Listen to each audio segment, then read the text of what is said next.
24.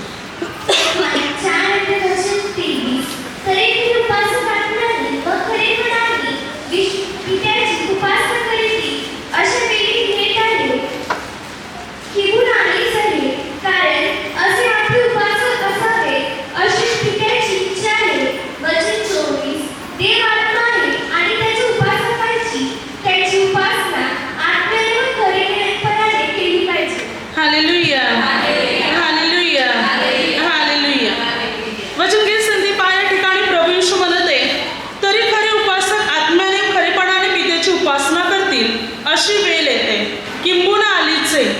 कारण आपले उपासक असे असावे अशीच पित्याची इच्छा आहे. देव आत्मा आहे आणि त्याच्या उपासकाने त्याची उपासना आत्म्याने व खरेपणाने केली पाहिजे. या ठिकाणी प्रभू काय म्हणतो की देव पित्याची प्रार्थना, उपासना, आराधना तुम्ही खरेपणाने करा.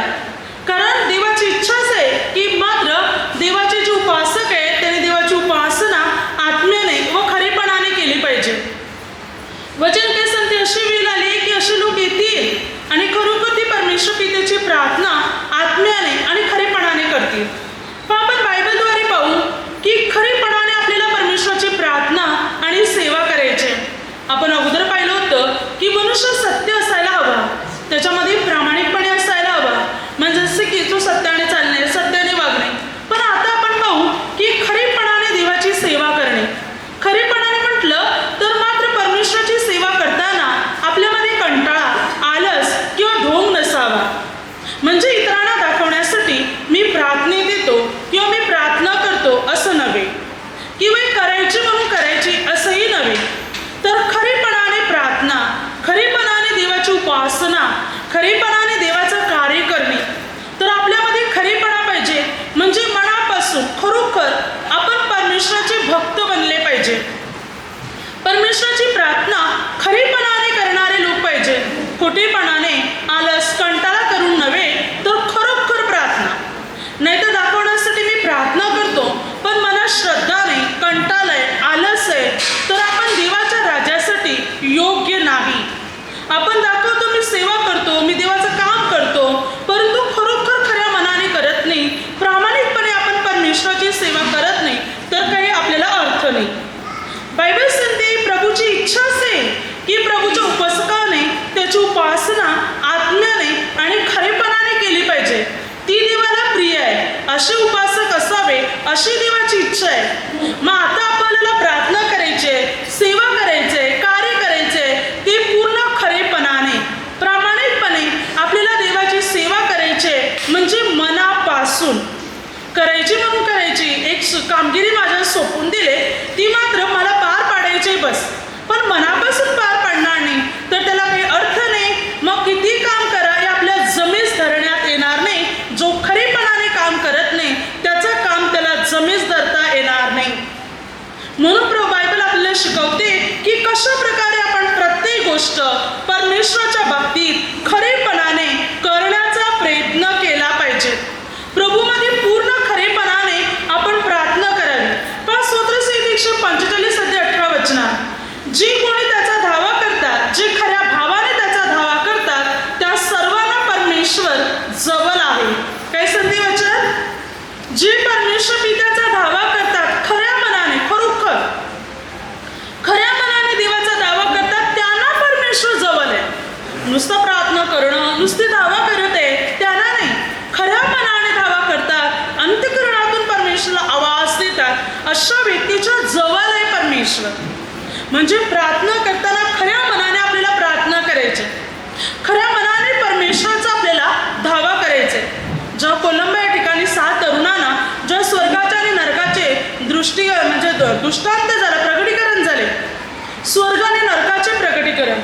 त्या प्रकटीकरणामध्ये त्यांनी पाहिलं की एक बाई नरकामध्ये आहे. तेव्हा त्या व्यक्तीने प्रभू येशूला विचारले, प्रभू ही तर नेहमी प्रार्थनेला येणारी बाई होती, चर्चला प्रार्थनेला येणारी बाई, मी नरकात कशी? त्या प्रभूने म्हटलं ही लोकांना दाखवण्यासाठी प्रार्थनेला तर येत होती, प्रार्थनेत बसत होती, प्रार्थना करत होती, पण इथून बाहेर पडल्यानंतर याची निंदा, त्याची निंदा, पास्टरची निंदा, प्रार्थनेत बसलेल्या लोकांची निंदा, सर्वांची निंदा करत बसायची. म्हणून आज ही नरकात पडलेली आहे, कारण खऱ्या मनाने प्रार्थना करत नव्हती. बघा आपल्या जीवनात आपण प्रार्थनेला येतो, सेवा करतो, जर खऱ्या मनाने आपण करत नसतील तर आपल्या प्रार्थनेला, आपल्या कार्याला, आपल्या सेवेला काहीच अर्थ राहणार नाही. आपली सेवा आपल्या जमेस धरण्यात येणारच नाही. म्हणून बायबल सांगते खऱ्या मनाने, खऱ्या अंतःकरणाने परमेश्वराची आपल्याला सेवा करायची. जेव्हा खऱ्या अंतःकरणाने आपण परमेश्वराची सेवा करणार, प्रार्थना करणार, आराधना करणार, तेव्हा परमेश्वर आपली प्रार्थना ऐकणार. प्रभू आपल्या जवळ असणार, आपला उद्धार करण्यासाठी, आपले तारण करण्यासाठी, आपली प्रगती करण्यासाठी. खऱ्या अंतःकरणाने. पण बायबल काय सांगते 2 इतिहासमध्ये 25 अध्याय 2 वचनात, अमस्या राजा परमेश्वराच्या दृष्टीने नीट ते केले पण खऱ्या अंतःकरणाने केले नाही. काय सांगते वचन? अमस्या राजा देवाच्या दृष्टीने नीट ते केलं, चांगलं केलं, पण खऱ्या अंतःकरणाने केलं नाही, खऱ्या मनाने केलं नाही. म्हणजे तो देवामध्ये स्थिर नव्हता. पुढे जाऊन या अमस्या राजाने अधुमाच्या मूर्त्या आणल्या आणि त्या मूर्तीची पूजा करू लागला. तो परमेश्वराच्या विरुद्ध गेला. देवाच्या सेवकावरही तो संतापला. अशा प्रकारे तो गर्विष्ठ, अहंकारी बनला गेला आणि मग त्याचा नाश झाला. बायबल सांगते अमस्याने देवाच्या दृष्टीने नीट केले पण खऱ्या अंतःकरणाने केलं नाही. आपण प्रार्थना करतो, कार्य करतो, बरोबर देवाची सेवा करतो, पण खऱ्या अंतःकरणाने करत नसतील तर त्याचा काहीच फायदा नाही. आम्ही काम करणारे, सेवा करणारी व्यक्ती, कार्य करणारे, प्रार्थना करणारी व्यक्ती पण खऱ्या अंतःकरणाने करत नाही तर आपली कोणतीच सेवा आपल्या जमेस धरण्यात येणार नाही. बायबल सांगते खऱ्या मनाने आपल्याला परमेश्वराचं काम करायचंय, खऱ्या मनाने देवाची सेवा करायची, खऱ्या मनाने देवाची आराधना आणि उपासना करायची. म्हणजे परमेश्वर आपली प्रार्थना ऐकणार, परमेश्वर आपली विनवणी ऐकणार, परमेश्वर पिता आपल्याला अनुग्रह देणार. आपल्या जीवनात आपल्याला ज्या गोष्टी हव्यात त्या सर्व गोष्टी परमेश्वर मात्र आपल्याला देणार. खऱ्या अंतःकरणाने, खऱ्या मनाने प्रार्थना जी व्यक्ती करते त्या व्यक्तीला परमेश्वरापासून अनुग्रह मिळतो. देव त्याची प्रार्थना ऐकणार. एकदा मात्र एक सून प्रार्थना करत होती. तेव्हा तिची सुनेची प्रार्थना चालू असताना सासू पडली. तेव्हा त्या सासूने सुनेला आवाज दिला की मला उचल, मी पडलेली आहे. पण सून म्हणत आहे मी प्रार्थना करते, तुला दिसत नाही का? आणि मात्र सासू कशीबशी मात्र स्वतःहून उठली आणि मात्र ही सून प्रार्थना करत होती. थोडा वेळ होत नाही तेव्हा तिचा मुलगाच पडला. तेव्हा तो रडू लागला. तेव्हा तिने प्रार्थना टाकली आणि जाऊन आपल्या मुलाला उचललं. Hallelujah, hallelujah. आता इथे आपल्याला काय शिकायला मिळते? ती खऱ्या अंतःकरणाने जर प्रार्थना करत होती तर तिची सासू पडताना देवाने तिला सांभाळलं असतं आणि तिच्या मुलाला पण सांभाळलं असतं. सासूला मदत करण्यासाठी तिला जायचंच नव्हतं, पण मुलगा पडला तेव्हा त्वरेने ते धावून आपल्या मुलाला उचलू शकली. बघा, जे खऱ्या अंतःकरणाने प्रार्थना करतात येणाऱ्या संकटापासूनही परमेश्वर त्यांचा बचाव करणार. एक आई प्रार्थना करत होती आपल्या मुलासाठी. तिचा मुलगा घरात नव्हता, बाहेर होता. आणि जेव्हा ही आई आपल्या मुलासाठी प्रार्थना करत होती, डोळे बंद करून विश्वासाने आपल्या मुलासाठी खऱ्या मनाने, खऱ्या अंतःकरणाने प्रार्थना करत होती. प्रार्थना करीत असताना हा मुलगा फोनवर बोलत असताना पहा झाडाची फांदी तुटून आता त्या मुलाच्या अंगावर पडणार. इतका ताबडतोब तो मुलगा बाजूला झाला आणि तो फोनवर बोलत गेला आणि ती फांदी खाली पडली पण त्याच्या अंगावर पडली नाही. पुढे जात असताना रस्त्यातच एक खड्डा होता, एक मोठा. त्याला माहिती नाही फोनवर बोलत चालले पण आई प्रार्थना करते मुलासाठी. इतक्या तो खड्ड्यातही सापडला नाही. त्या वरून गेला, कसा गेले त्यालाच कळलं नाही, पण त्याला काहीच माहिती नाही. पुढे मात्र गेल्यानंतर मात्र आता एका ठिकाणी तो आपटणार, तिथे एक साप होता आणि अचानक मात्र त्याला कळलं साप आहे. तेव्हा फोन मात्र खाली पडला. तेव्हा तो घाबरला, पण तो सापही त्याला दंश करू शकला नाही. इतक्या कोणीतरी मागून ओढले त्याला असं त्याला जाणवलं. तसा त्वरेने धावत घरी आला आणि पाहतो तर काय, त्याची आई त्याच्यासाठी प्रार्थना करत होती. आईच्या प्रार्थनेमुळे मात्र या मुलाचे वारंवार संरक्षण होत होते. ना ती फांदी अंगावर पडली, ना तो त्या खड्ड्यात सापडला, ना त्या सापाच्या द्वारे त्याचे काही नुकसान झाले. देवदूताने त्याला ओढले, त्याला सांभाळले. बघा, जे खऱ्या अंतःकरणाने प्रार्थना करतात परमेश्वर त्यांना संरक्षण देतो, बचाव करतो आणि सांभाळी करतो. परमेश्वर त्यांची काळजी घेतो. पण ज्यांची प्रार्थना एक दाखवण्यासाठी करायची म्हणून जर त्या प्रार्थनेला काही अर्थ नाही, किंमत नाही किंवा काहीच महत्त्व नाही, ती प्रार्थना आपल्या जमेस धरण्यात येणार नाही. म्हणून बायबल सांगते, तुम्ही खऱ्या मनाने परमेश्वराचा धावा करा, खऱ्या अंतःकरणाने परमेश्वराचा धावा करा. जेव्हा खऱ्या अंतःकरणाने आपण देवाचा धावा करणार, तेव्हा परमेश्वर आपल्याला अनुग्रह देणार, तेव्हा प्रभू आपल्याला आशीर्वादित करणार, तेव्हा प्रभू आपली उन्नती आणि आपली प्रगती मात्र करणार. बायबल आपल्याला शिकवते की तुम्ही खऱ्या मनाने परमेश्वराची प्रार्थना करा, परमेश्वराची सेवा करा आणि खऱ्या मनाने हरेक गोष्ट करण्याचा तुम्ही प्रयत्न करा. सर्व गोष्टी आपल्याला खरेपणाने करायच्या. पुढे वचन काय सांगते, इर्म्या 4:2, आणि सत्याने, धर्माने व सरळपणाने परमेश्वराच्या जीविताची शपथ वाशील तर राष्ट्रीय परमेश्वराच्या ठाई आपणास धन्य गणतील व त्याचा अभिमान बाळगतील. सत्याने, धर्माने, सरळपणाने परमेश्वराच्या जीविताची शपथ वाशील म्हणजे देवाच्या मार्गात चालशील, देवाचे नियम पाळशील तर राष्ट्र तुझा अभिमान बाळगतील. राष्ट्र म्हणतील, खरोखर हा देवाचा माणूस आहे, हा देवाचा भक्त आहे, हा पवित्र मनुष्य आहे, हा सत्य मनुष्य आहे, ही व्यक्ती पवित्र व्यक्ती आहे, मग राष्ट्र अभिमान बाळगतील. जेव्हा आपण परमेश्वरामध्ये सत्याने, धार्मिकतेने चालणार म्हणजे खरेपणाने देवाची सेवा करणार, खरेपणाने देवाचे नियम पाळणार. वचन काय सांगते, सत्याने, सरळपणाने देवाच्या नावाची शपथ वाशील, याचा अर्थ सत्याने आणि खरेपणाने तू देवाचे नियम पाळशील तर राष्ट्रे मात्र तुझा अभिमान बाळगतील. म्हणून वचन सांगते की खरेपणाने आपण देवाची सेवा केली पाहिजे, आपण देवाचे नियम पाळले पाहिजे, देवाच्या आज्ञा खरेपणाने पाळण्याचा प्रयत्न केला पाहिजे, सत्याने देवाची सेवा केली पाहिजे.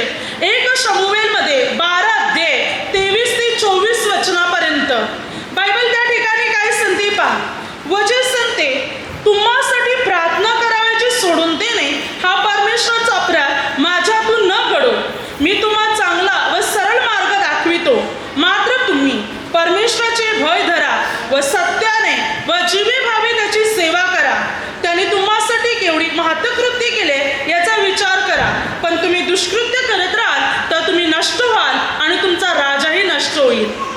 काय म्हणतो शमूएल संदेष्टा, मी तुम्हाला योग्य, उत्तम, चांगला मार्ग दाखवतो आणि हा चांगला मार्ग आहे की खरेपणाने देवाची सेवा करा, त्याचे नियम पाळा, त्याच्या आज्ञा पाळा.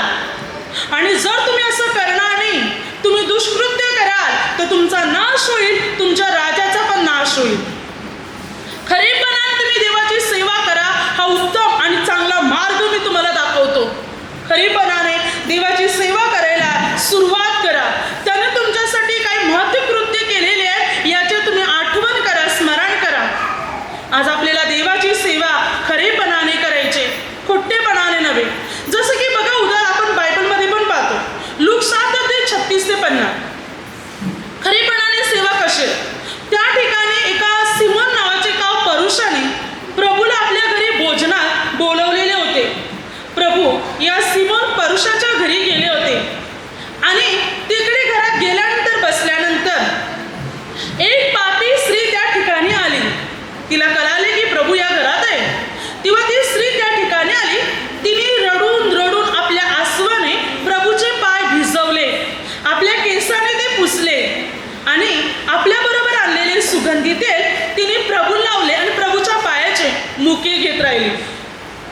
तेव्हा तो सिमोन जो पुरुष होता, ज्याने आपल्या घरी प्रभूला जेवायला बोलवलं होतं, तो मनात विचार करू लागला, हा संदेष्ट असता तर आपल्याला शिवत असलेली स्त्री कोण हे याला कळले असते.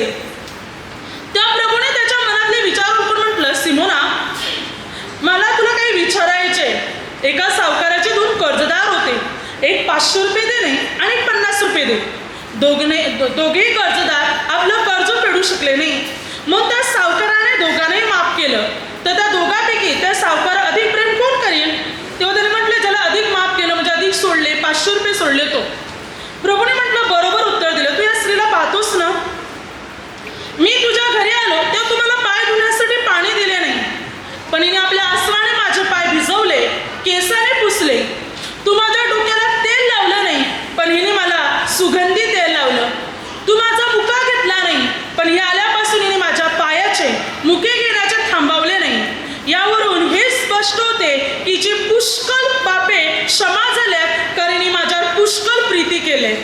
जो जास्त प्रेम करतो त्याच्या जास्त पापांची क्षमा झाले, जो कमी प्रीती करतो त्याच्या कमी पापांची क्षमा झाले.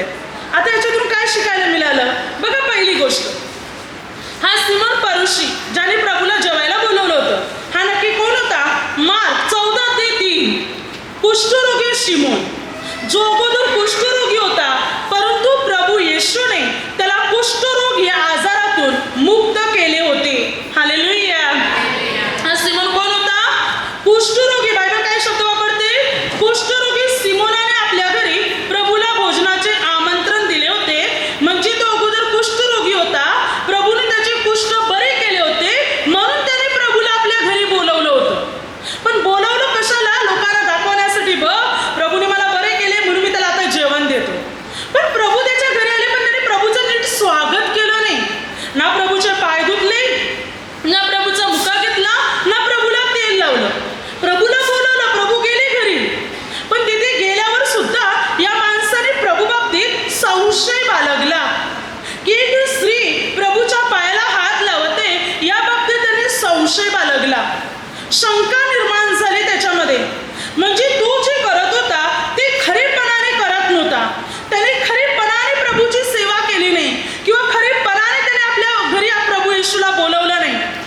बरं झालंय ना, चल एकदा येशूला घरी बोलून घेतो, जेवण देतो, मग मी सुटलो, हा त्याने विचार केला. पण खऱ्या मनाने त्याने प्रभू येशूला आपल्या घरी बोलवलं नव्हतं. बोलवलं असतं तर खरोखर नीट स्वागत केलं असतं आणि प्रभूच्या बाबतीत संशय बाळगला नसता. त्याने नीट स्वागत पण केलं नाही आणि संशय पण बाळगला. पण या स्त्रीने बघा, लोक मला काय म्हणतात, काहीच विचार केला नाही. इतकी रडली की रडून रडून त्या आपल्या अश्रूने तिने प्रभूचे पाय भिजवले. ज्या मनुष्य रडतो तेव्हा 20-25 मिली आसपास अश्रू बाहेर पडतात. ही बाई इतकी रडली की निदान 200-250 मिली तरी अश्रू बाहेर पडले असतील. प्रभूचे पाय भिजवले. पाय भिजवण्यासाठी निदान 200-250 मिली तरी पाणी लागेल. एक ग्लास धुण्यासाठी 1 लिटर लागेल 1000 मिली.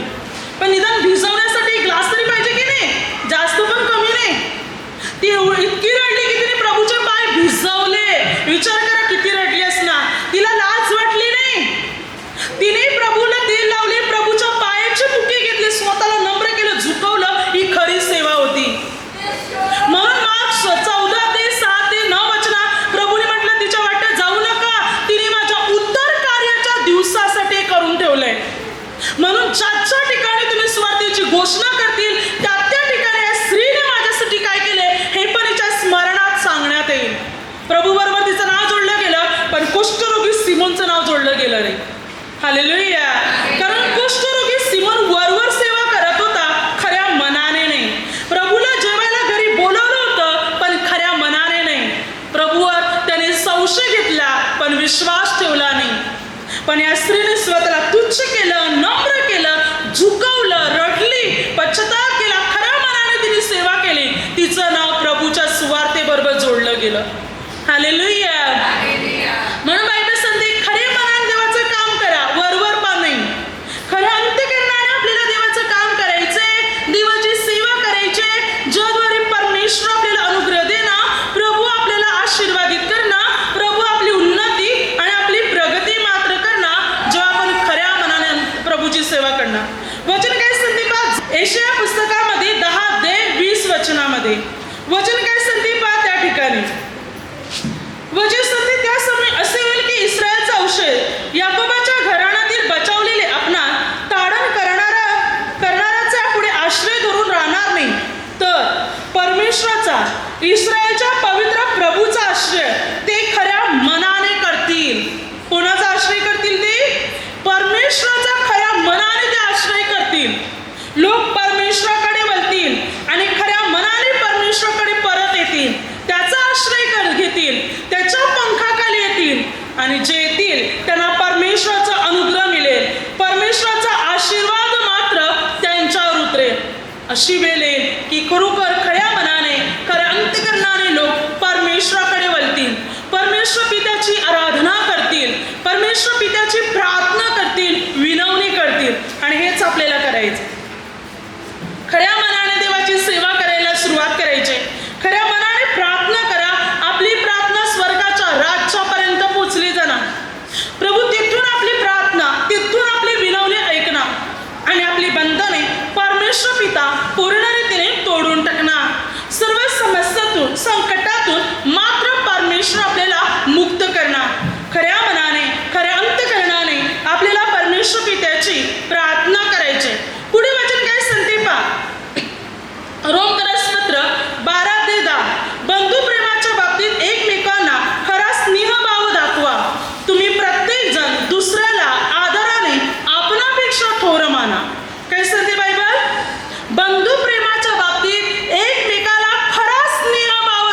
करायचं म्हणून करायचं, किंवा त्या व्यक्तीच्या तोंडावर हसायचं म्हणून हसायचं, परत हाय तोंड वापरून.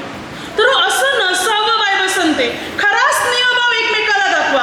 आपल्यापेक्षा इतरांचा आदर जास्त करा, त्यांना मान द्या, त्यांना सन्मान द्या, ज्याद्वारे परमेश्वर आपल्याला अनुग्रह देणार.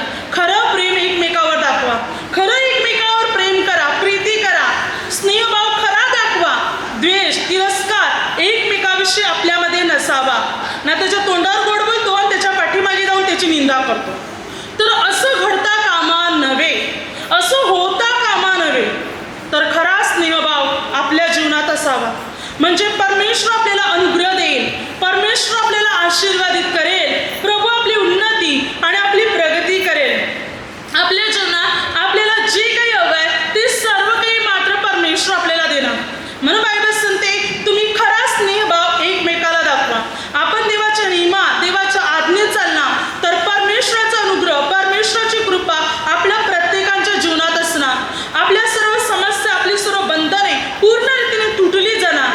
खऱ्या मनाने देवामध्ये वाढायचे, खऱ्या मनाने प्रार्थना करायचे, खऱ्या मनाने परमेश्वराची आराधना करायचे, खऱ्या मनाने देवाची सेवा करायचे, खऱ्या मनाने मात्र एकमेकावर प्रीती करायचे, खऱ्या मनाने देवाच्या आज्ञेचं पालन करायचे, खऱ्या मनाने, खरोखर मनापासून, खऱ्या अंतःकरणाने करायचं. म्हणून करायचं कंटाळा करून, आलस करून त्याला काहीच अर्थ नाही. मग आपली सेवा, आपलं काम, आपलं कार्य, आपली प्रार्थना काहीच आपल्या जमेस धरण्यात येणार नाही.